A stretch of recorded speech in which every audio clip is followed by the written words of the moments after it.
Pada suatu hari, angin topan melanda sebuah desa yang aman dan tentram. Semua rumah hancur lebur, pohon-pohon pun berterbangan. Banyak warga desa yang meninggal, termasuk keluarga Kelenting Kuning.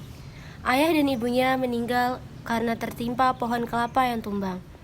Akhirnya, Kelenting Kuning terpaksa tinggal bersama bibinya, bernama Mbok Rondo Dadapan. Pada awalnya, Mbok Rondo sangat baik kepada Kelenting Kuning. Tapi lama-kelamaan dia menjadi kejam dan jahat.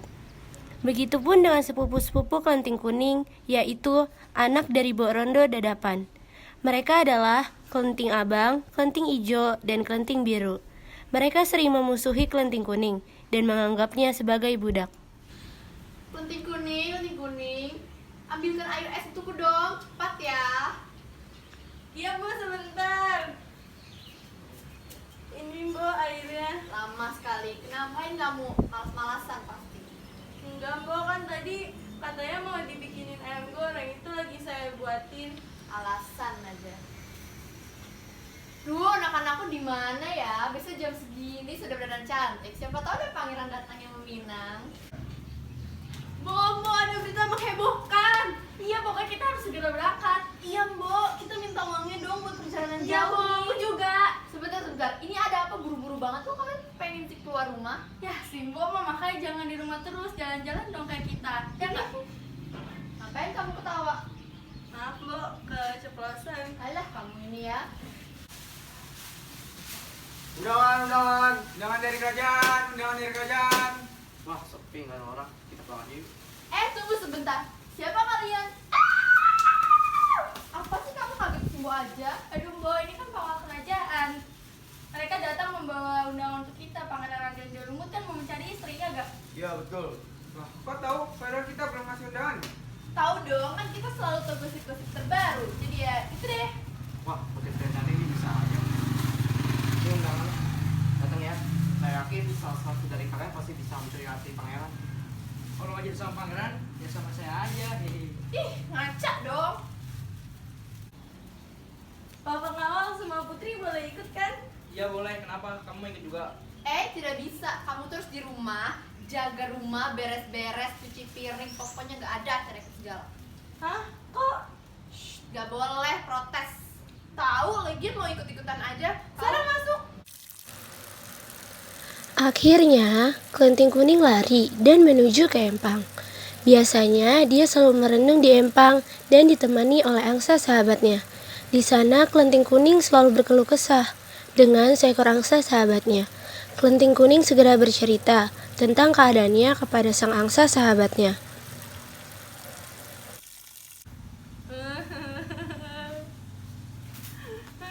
Kelenting Kuning, kamu kenapa sedih?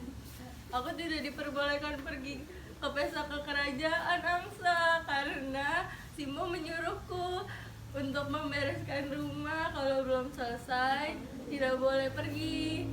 Wah, kejam sekali Simbo. Memangnya acara kerajaannya kapan? Lusa. Kalau begitu, aku akan membantumu kalau mereka sudah berangkat. Oke, terima kasih angsa. Memang kamu sahabat yang baik. Esok harinya, ketika semua orang sudah pergi menuju kerajaan Pangeran Ande-Ande Lumut, angsa datang ke rumah Kelenting Kuning untuk membantu membersihkan rumah. Karena angsa adalah makhluk yang sakti, maka semua pekerjaan selesai dalam sekejap mata. Kelenting Kuning. Aku lagi di dapur sedang mencuci-cuci. Ah, kamu susah amat sih. Sini biar aku yang kerjakan.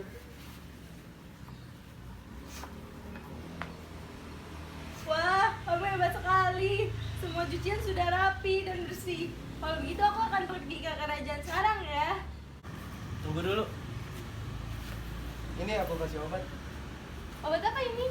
Obat itu akan membuat Yuyu Kangkang pingsan, sehingga kamu tidak akan menjadi pengikutnya. Oke deh. Setelah menempuh perjalanan yang cukup jauh, akhirnya para kelenting sampai juga di sebuah sungai yang lebar. Mereka kebingungan ketika mau menyeberang. Sampai pada akhirnya mereka dikagetkan oleh sesosok makhluk aneh. Oh, putri-putri yang cantik, kalian mau kemana? Siapa kamu? namaku adalah Yuyu Kangkang, piting yang menguasai wilayah ini. Pekerjaanku adalah menyeberangi orang yang ingin melewati sungai ini. Wah, kebetulan sekali.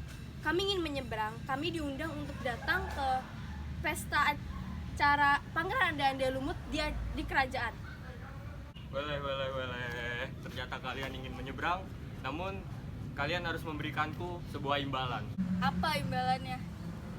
Imbalannya yaitu kalian harus menjadi pengikutku, yaitu dengan membubuhkan tanda hitam di dahi kalian. Ah, kalau cuma itu mah gampang. Yaudah yuk putri-putriku, kita nyebrang aja. Ayo pegang aku.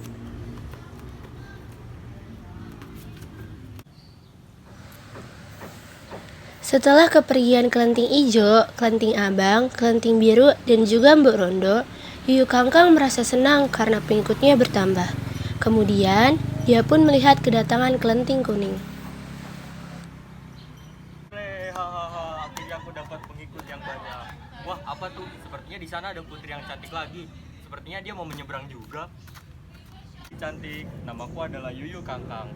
Pekerjaanku adalah menyeberangi orang yang ingin pergi ke seberang sungai ini. Hah? Kamu Yuyu Kangkang? Aku ingin menyeberang. Oke, baiklah, aku akan menyeberangimu. Tapi aku punya syarat yang harus kau penuhi. Baiklah, syaratnya apa? Syaratnya, kau harus menjadi pengikutku. Jika kau mau, aku akan memberikan tanda hitam di dahimu. Baiklah, tapi kamu seberangkan dulu aku ke sana. Oke, pegang tanganku. Kita akan menyeberang. Nah, kita sudah sampai. Dan sesuai dengan kesepakatannya, aku akan membubuhkan tanda hitam di dahimu. Tunggu dulu Yuyu. Sebelum kamu memberi tanda, aku akan memberimu sesuatu. Apa itu? Ini permen ajaib. Ini akan membuatmu menjadi lebih tampan. Oh, kalau begitu aku mau. Au.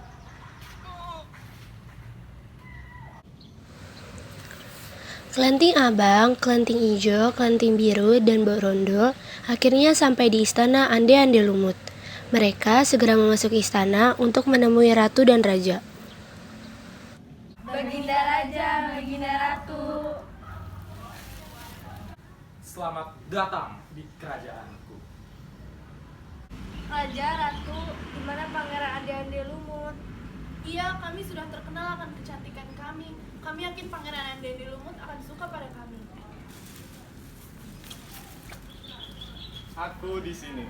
Wah, Pangeran, pilihlah aku jadi istrimu. Aku sudah terkenal cantik dan pandai menari loh. Ya, kamu memang cantik, tapi aku tidak suka padamu. Kalau aku juga cantik dan pandai bernyanyi. Ya, aku tahu itu, tapi aku juga tak menyukaimu. Bagaimana kalau aku? Aku adalah kelenting yang paling cantik. Ya, walaupun kamu cantik, tetapi kamu juga bukan kriteriaku.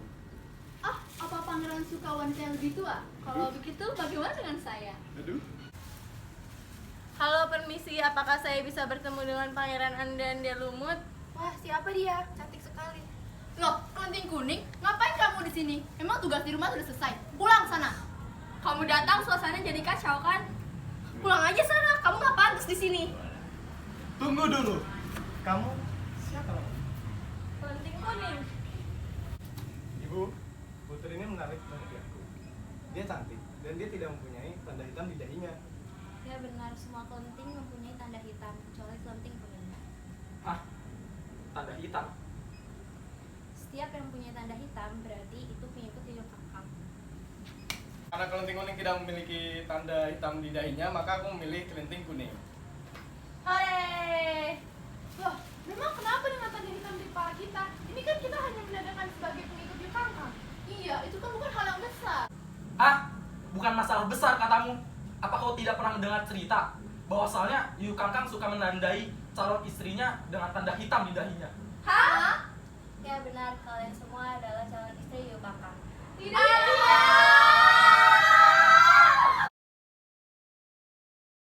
Ande Lumut kan mau mencari istrinya gak?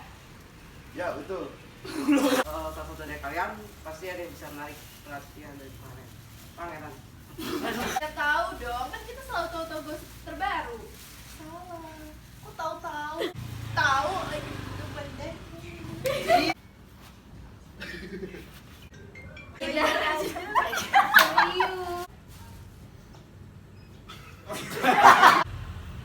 Selamat datang di kerajaanku.